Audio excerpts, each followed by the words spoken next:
सुब्बा शास्त्री को सबक मिला। एक बार फारस देश से घोड़ों का एक व्यापारी कुछ बेहद उत्तम नस्ल के घोड़े लेकर विजयनगर आया। सभी जानते थे कि महाराज कृष्णदेव राय घोड़ों के उत्तम पारखी हैं। उनके अस्तबल में चुनी हुई नस्लों के उत्तम घोड़े थे। महाराज ने फारस के व्यापारी द्वारा लाए गए घोड़ों का निरीक्षण किया तो पाया कि वे घोड़े दुर्लभ नस्ल के हैं। उन्होंने व्यापारी से सभी घोड़े खरीद लिए क्योंकि वे अपनी घुड़सवारी सेना को और मजबूत और सुसज्जित करना चाहते थे। जब घोड़ों का व्यापारी चला गया तो महाराज ने अपनी घुड़सवार सेना के चुने हुए सैनिकों को बुलाया और एक एक घोड़ा देते हुए उसकी अच्छी तरह देखभाल और उसे भली भांति प्रशिक्षित करने को कहा। साथ ही यह भी कहा कि घोड़ों के प्रशिक्षण और भोजन आदि का सारा खर्च राजकोष वहन करेगा। तेनालीराम को जब पता चला तो वह भी महाराज के पास पहुंचा और एक घोड़ा अपने लिए भी मांगा। उसे भी एक घोड़ा दे दिया गया। तेनालीराम ने घोड़े को घर लाकर अस्तबल में बांध दिया, लेकिन उसे न जाने क्या सूझा कि उसने अस्तबल के सामने की ओर भी दीवार उठवा दी। अब अस्तबल की स्थिति कुछ ऐसी हो गई थी कि ना तो वह घोड़ा कहीं बाहर जा सकता था और ना ही कोई उस अस्तबल में प्रवेश कर सकता था। तेनालीराम ने अस्तबल की दीवार में एक छोटी सी खिड़की छुड़वा दी थी, जहां से घोड़े को दाना पानी दिया जा सके।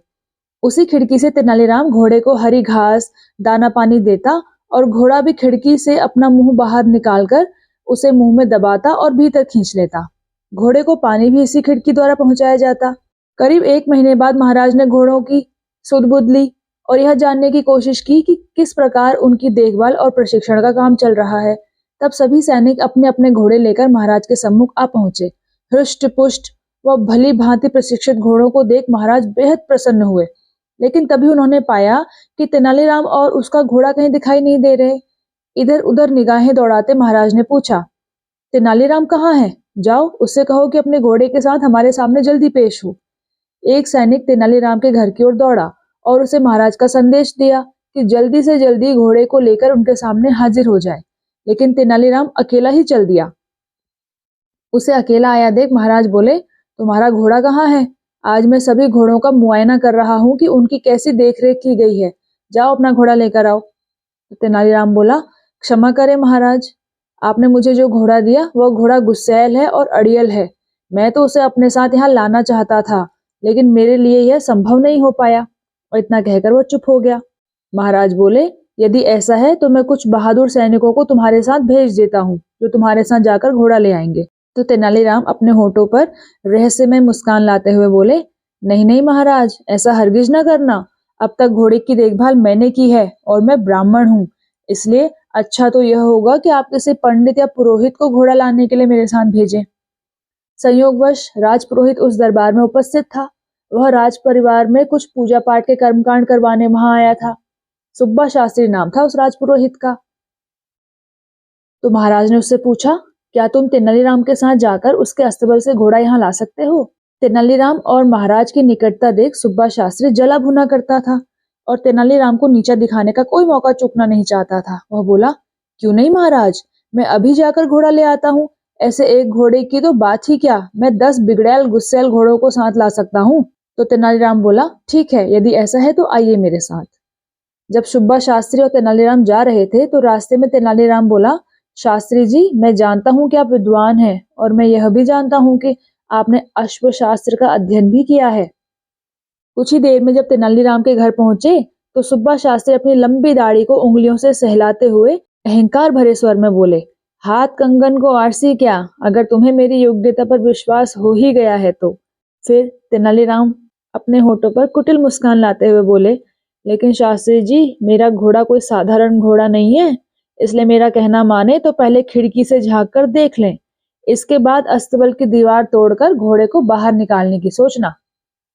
तेनालीराम ने भी जैसे उस दिन सुब्बा शास्त्री से पुराना हिसाब किताब चुकता करने की ठान ली थी। इधर जैसे ही सुब्बा शास्त्री ने दीवार में बनी खिड़की में अपना हाथ डाला, तुरंत घोड़े ने उसकी दाढ़ी पकड़ ली। दरअसल वह उसकी दाढ़ी को भूसे का ढेर समझ बैठा था। सुब्बा शास्त्री की दाढ़ी को अपने मुंह में दबाए घोड़ा इतनी जोर से खींच रहा था कि उसकी आंखों से आंसू टपकने लगे और वह दर्द के मारे जोर जोर से चिल्लाने लगा।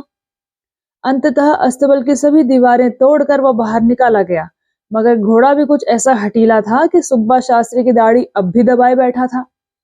कोई और रास्ता न देख उन्हें उसी अवस्था में राजमहल की ओर जाना पड़ा। अब तक सुब्बा शास्त्री को यह बात समझ में आ चुकी थी कि पूर्व में जो वह तेनालीराम को नीचा दिखाने की फिराक में लगा रहता था, उसी का बदला तेनालीराम ले रहा है। वह तो बस मौके की तलाश में था, जो उसे आज मिल गया था। इधर महाराज और अन्य घुड़सवार सैनिक बेसब्री से उनका इंतजार कर रहे थे। तभी तेनालीराम और सुब्बा शास्त्री की दाढ़ी मुंह में दबाए वह घोड़ा वहां आ पहुंचा। सुब्बा शास्त्री को इस हास्यास्पद स्थिति में देख सभी उपस्थित जन ठहाके मारकर हंसने लगे। यहाँ तक कि महाराज भी अपनी हंसी पर काबू न कर सके और बेतहाशा लगातार हंसते ही चले गए। लोगों को इस प्रकार हंसते देख वहां मौजूद घोड़े भी तरंग में आकर हिनहिनाने लगे। तेनालीराम का घोड़ा, जो सुब्बा शास्त्री की दाढ़ी मुंह में दबाए था, वह भी यह देख हिनहिनाने लगा। जैसे ही घोड़े ने अपना मुंह खोला, दाढ़ी मुक्त हो गई और सुब्बा शास्त्री ने चैन की सांस ली। तभी एकाएक अपनी हंसी को रोक महाराज गंभीर हो गए और बोले, तेनालीराम, मुझे इससे कोई आपत्ति नहीं कि लोगों को हंसाने के लिए हास परिहास किया जाए, बल्कि यह तो अच्छा ही है, क्योंकि हंसना स्वास्थ्य के लिए उत्तम होता है। लेकिन ऐसा परिहास मुझे स्वीकार्य नहीं जिसमें दूसरों को पीड़ा या कष्ट होता हो। तुमने सुब्बा शास्त्री जैसे विद्वान के साथ जो सुलूक किया है, वह कतई शोभा नहीं देता। यह सरासर शास्त्री जी का अपमान है। मैंने तुम्हारे दिमाग में छिपी किसी खुराफात का अंदाजा उसी समय लगा लिया था जब तुमने मुझसे घोड़ा मांगा था, वरना तुम्हें घोड़े से क्या लेना देना। चलो अपनी गलती के लिए शास्त्री जी से क्षमा याचना करो। लेकिन इससे पहले कि तेनालीराम क्षमा याचना करता, सुब्बा शास्त्री आगे बढ़कर बोला, महाराज, तेनालीराम का कोई दोष नहीं, यह निर्दोष है। दोषी यदि कोई है तो मैं हूँ। मैं तो हमेशा तेनालीराम को नीचे दिखाने की फिराक में लगा रहता था और कई बार तो मैंने इसका अपमान भी किया, लेकिन मेरे दुर्व्यवहार को यह बेचारा चुपचाप सहन कर गया, एक शब्द तक मुंह से नहीं निकाला। यह सब मैंने ईर्ष्यावश किया। इसने जो कुछ भी मेरे साथ किया, अच्छा ही किया। दरअसल आज जो कुछ भी हुआ उससे मेरी आंखें खुल गई हैं। तेनालीराम ने मुझे सदराह दिखाई है। और अपनी बात समाप्त करते हुए सुब्बा शास्त्री ने आगे बढ़कर तेनालीराम को गले से लगा लिया। वहां उपस्थित महाराज और अन्य सभी उन दोनों को गले मिलते देख बेहद प्रसन्न हुए।